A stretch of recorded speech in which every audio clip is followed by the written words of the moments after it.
Lahav Shani makes his debut with the Pittsburgh Symphony Orchestra. Welcome, Maestro. Thank you very much. We're delighted to have you. It's a big program, the Weill Second Symphony. We have Charles Ives' Unanswered Question and American music by Leonard Bernstein and George Gershwin. Favorites, West Side Story and Rhapsody in Blue with John Kimura Parker. A great program you've put together here.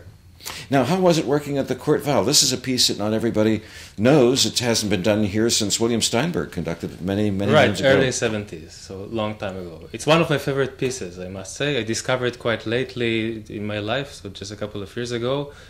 I wasn't aware of it, and the moment I started studying the score, I fell in love with it completely. And so now I just try to do it everywhere as much as I can. And I'm very happy to have the opportunity to do it with this orchestra. They're marvelous, and we just had the first rehearsal, and already very promising. Weill's hard for us to get our head around. He wrote so much for the stage. We know him from Mac the Knife and the Threepenny Opera. Everybody knows the tune. Bobby Darin sang it in this country with Mac the Knife. But here he's written this really serious, substantial work. Exactly.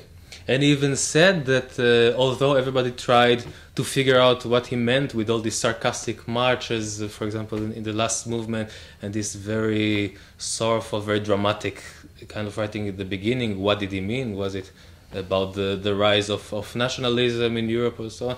He really insisted that it's just pure music, as abstract as it gets.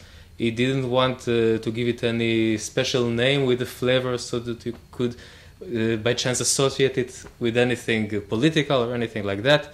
And for that matter, I find it really makes it even more of a work of genius. Charles Ives liked to mash things together. 1906, just after the turn of the century, the unanswered question, 6 minutes. This is a deep 6 minutes. Yeah, it is. Amazing. Yeah. So the trumpet's asking the question, the woodwinds are trying to answer, the strings are trying to answer? The woodwinds, well, the strings are basically sort of stand still in the background, so to say. Nothing can change their constant, very slow motion, and very old traditional harmony, as pure and simple as it gets. And then the trumpet asks a question, and he gets an answer from the woodwinds, and he asks again, and he gets another answer. The question stays the same throughout the whole piece. It doesn't change. Changes maybe just a little bit. Sometimes the last note changes, just maybe to show that he asks the question in a different tone, let's say. But the answer is really getting more and more furious, as if you don't know the answer, and so you get mad, and I already told you, but you still ask the question very patiently, and at the end they get absolutely furious. And he asks the question one last time, and it's not answered anymore. The strings are just fading out. It's such a beautiful structure of a piece, and you can associate it with so many things. Really wonderful piece. And then the ultimate crossover composers, Leonard Bernstein and George Gershwin, who had their foot in the theater and jazz and classical music. Right. I think with the Bernstein, it's extremely interesting to see how much of his knowledge he put into this piece, into the West Side Story. The fact that you have all of a sudden a fugue with a jazz accompaniment and in 12 tone is something I don't think anyone else could have think about it other than Leonard Bernstein.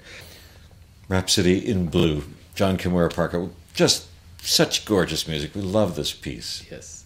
This is a piece I usually, or very often, I play myself, play and conduct. And I'm actually very happy that this time I can focus more on the accompaniment and have maybe less pressure on the solo part, which is extremely difficult, as you know. And I'm looking forward to do that as well. This is really just fun, just absolutely fun music.